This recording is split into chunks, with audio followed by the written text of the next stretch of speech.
Item ಯಾವುದೇ ಇರಲಿ try ಮಾಡಿ ಆಚಿ ಚಿಕನ್ ಮಸಾಲಾ. ಗ್ರೇಟರ್ ಬೆಂಗಳೂರು ಪ್ರಾಧಿಕಾರಕ್ಕೆ ಸಂಬಂಧಿಸಿದ ಚುನಾವಣಾ ಪ್ರಕ್ರಿಯೆ ಕುರಿತಂತೆ ರಾಜ್ಯ ಸರ್ಕಾರ ಸುಪ್ರೀಂ ಕೋರ್ಟ್ಗೆ ಅಫಿಡವಿಟ್ ಸಲ್ಲಿಕೆಯನ್ನ ಮಾಡಿದೆ.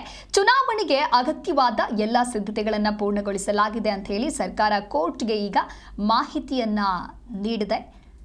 ಈ ಹಿಂದೆ ಸುಪ್ರೀಂ ಕೋರ್ಟ್ ಜೂನ್ ಅಂತ್ಯದ ವೇಳೆಗೆ ಗ್ರೇಟರ್ ಬೆಂಗಳೂರು ಪ್ರಾಧಿಕಾರದ ಚುನಾವಣೆಯನ್ನು ಪೂರ್ಣಗೊಳಿಸಬೇಕು ಅಂತ ರಾಜ್ಯ ಸರ್ಕಾರ ಹಾಗೆ ಚುನಾವಣಾ ಆಯೋಗಕ್ಕೆ ನಿರ್ದೇಶನವನ್ನ ನೀಡಿರುತ್ತೆ. ವಾರ್ಡ್ ಪುನರ್ವಿಂಗಡಣೆ ಮತ್ತು ಮೀಸಲಾತಿ ಪ್ರಕ್ರಿಯೆಗಳನ್ನು ಪೂರ್ಣಗೊಳಿಸಿರುವುದಾಗಿ ಸರ್ಕಾರ ಅಫಿಡವಿಟ್ನಲ್ಲಿ ಸ್ಪಷ್ಟಪಡಿಸಿದೆ. ಗ್ರೇಟರ್ ಬೆಂಗಳೂರು ಪ್ರಾಧಿಕಾರದ ಅಡಿಯಲ್ಲಿ ಬರುವ 5 ನಗರ ಪಾಲಿಕೆಗಳ ಚುನಾವಣಾ ಪ್ರಕ್ರಿಯೆ ಜೂನ್ 30ರ ಒಳಗೆ ಮುಗಿಬೇಕು ಅಂತ ನ್ಯಾಯಾಲಯ ಗಡುವು ವಿಧಿಸಿತ್ತು. ಮುಖ್ಯ ನ್ಯಾಯಮೂರ್ತಿ ಸೂರ್ಯಕಾಂತ್ ಹಾಗೂ ನ್ಯಾಯಮೂರ್ತಿ ಜಯಲ್ಯ ಭಾಗ್ನಿ ಅವರ ಪೀಠ ಈ ಆದೇಶವನ್ನ ನೀಡಿತ್ತು. ಈ ಸರ್ಕಾರ ಪ್ರಕ್ರಿಯೆ ಪೂರ್ಣಗೊಂಡಿರುವುದಾಗಿ ಈಗ ಸರ್ಕಾರ ಈ ಎಲ್ಲ ಪ್ರೊಸೀಜರ್ ಏನಿದೆ ಅವೆಲ್ಲವೂ ಕಂಪ್ಲೀಟ್ ಆಗಿದೆ ಅಂತ ಹೇಳಲಾಗಿದೆ.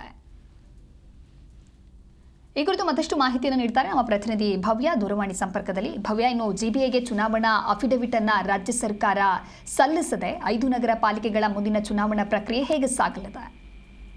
ಖಂಡಿತ, ಯಾಕಂದ್ರೆ ಬಹಳಷ್ಟು ಕುತೂಹಲದಿಂದ ಕಾಯ್ತಾ ಇರುವಂತಹ ಜಿಬಿಎ ಎಲೆಕ್ಷನ್. ಯಾಕಂದ್ರೆ ಬಹಳಷ್ಟು ವರ್ಷಗಳಿಂದ ಜಿಬಿಎಗೆ ಎಲೆಕ್ಷನ್ ಆಗದ ಕಾರಣ ಬಹುತೇಕ ವಾರ್ಡ್ಗಳಲ್ಲಿ ಸಮಸ್ಯೆಗಳು ಅದೇ ರೀತಿ ಇರುವಂತದ್ದು. ಸೊ ಹೀಗಾಗಿ ಸದ್ಯ ಎಲ್ಲೋ ಒಂದ್ ಕಡೆ ಆದಷ್ಟು ಬೇಗ ಎಲೆಕ್ಷನ್ಗಳು ನಡೆಯುತ್ತಾ ಅನ್ನೋ ಒಂದು ಕುತೂಹಲ ಕೂಡ ಇಲ್ಲಿ ಎದ್ದೇಳಿರುವಂತದ್ದು. ಯಾಕಂದ್ರೆ ಜಿಬಿಎಗೆ ಚುನಾವಣೆ ಅಫಿಡವಿಟ್ ಅನ್ನ ರಾಜ್ಯ ಸರ್ಕಾರ ಸಲ್ಲಿಸಿದೆ, ಸುಪ್ರೀಂ ಕೋರ್ಟ್ಗೆ ಸಲ್ಲಿಸಿರುವಂತದ್ದು. ಎಲ್ಲಾ ಚುನಾವಣಾ ಸಿದ್ಧತೆಗಳು ಮುಗಿದಿವೆ ಎಂದು ಮಾಹಿತಿಯನ್ನ ಕೊಟ್ಟಿದ್ದಾರೆ. ಅಂದ್ರೆ ಈ ಹಿಂದೆ ಸುಪ್ರೀಂ ಒಂದು ಆದೇಶವನ್ನ ಕೊಟ್ಟಿತ್ತು, ಜೂನ್ ಅಂತ್ಯದೊಳಗೆ ಚುನಾವಣೆ ಮುಗಿಸ್ಬೇಕಂತ.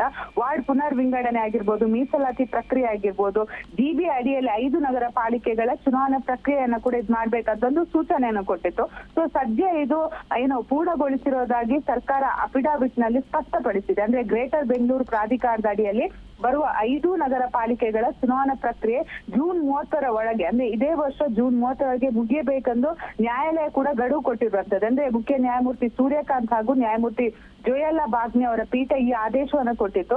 ಈಗ ಸರ್ಕಾರ ಕೂಡ ಪ್ರಕ್ರಿಯೆ ಪೂರ್ಣಗೊಂಡಿರೋದಾಗಿ ಹೇಳಿರುವ ಹಿನ್ನೆಲೆಯಲ್ಲಿ ಚುನಾವಣೆಯ ದಿನಾಂಕ ಕುರಿತು ಅಂತಿಮ ನಿರ್ಧಾರವನ್ನ ಚುನಾವಣಾ ಆಯೋಗ ತೆಗೆದುಕೊಳ್ಳುತ್ತೆ. ಆದ್ರೆ ಇಲ್ಲಿ ಮತ್ತೊಂದು ವಿಚಾರ ಇರುವಂತದ್ದು, ಇದಕ್ಕೆ ಬಿಜೆಪಿ ಆಗಿರ್ಬೋದು, ಜೆಡಿಎಸ್ ಯಾವ ರೀತಿ ಕೌಂಟರ್ ಅನ್ನ ಕೊಡುತ್ತೆ ಅಂತ. ಯಾಕಂದ್ರೆ ಕಾಂಗ್ರೆಸ್ ಸರ್ಕಾರದಿಂದ ಈಗ ಅಫಿಡವಿಟ್ ಸಲ್ಲಿಕೆ ಆಗಿರುವಂತದ್ದು. ಸೊ ಬಿಜೆಪಿಯ ಈ ಹಿಂದೆ ಕೂಡ ಕಾರ್ಪೊರೇಟರ್ ಎಲೆಕ್ಷನ್ ಸಂದರ್ಭದಲ್ಲಿ ಮೀಸಲಾತಿ ಆಗಿರ್ಬೋದು, ವಾರ್ಡ್ ವಿಂಗಡಣೆ ಆಗಿರ್ಬೋದು, ಬಹುತೇಕ ವಿಚಾರಗಳಲ್ಲಿ ತಕರಾರನ್ನ ಎದ್ದಿದ್ರು.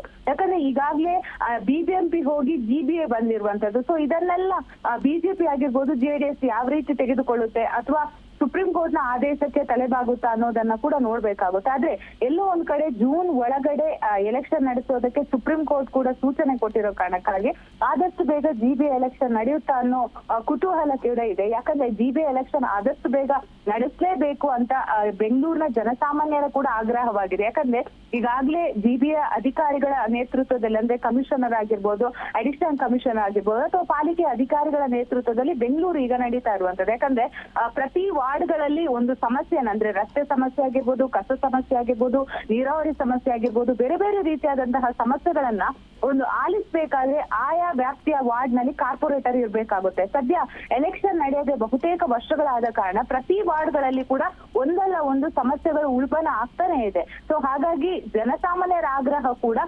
ಬಿಬಿಎಂಪಿ, ಅಂದ್ರೆ ಈಗಾಗಲೇ ಜಿಬಿಎ ಏನಾಗಿದೆ ಆದ್ರೆ ಎಲೆಕ್ಷನ್ ನಡಿಲೇಬೇಕಂತ. ಸೊ ಸುಪ್ರೀಂ ಕೋರ್ಟ್ ಇದನ್ನ ಹಾಗೇನೆ ಚುನಾವಣಾ ಆಯೋಗ ಯಾವ ರೀತಿ ನಿರ್ಧಾರವನ್ನ ತೆಗೆದುಕೊಳ್ಳುತ್ತೆ ಅದರ ಆಧಾರದ ಮೇರೆಗೆ ಜಿಬಿಎ ಎಲೆಕ್ಷನ್ ನಡೆಯುತ್ತಾ ನಡೆಯುವಲ್ಲ ಅನ್ನೋದು ಕೂಡ ನಿರ್ಧಾರ ಆಗುತ್ತೆ. ದಿವ್ಯಾದಾಸ್. ಓಕೆ, ಥ್ಯಾಂಕ್ ಯು ಭವ್ಯ, ನೀವೆಲ್ಲ ಮಾಹಿತಿಗಾಗಿ.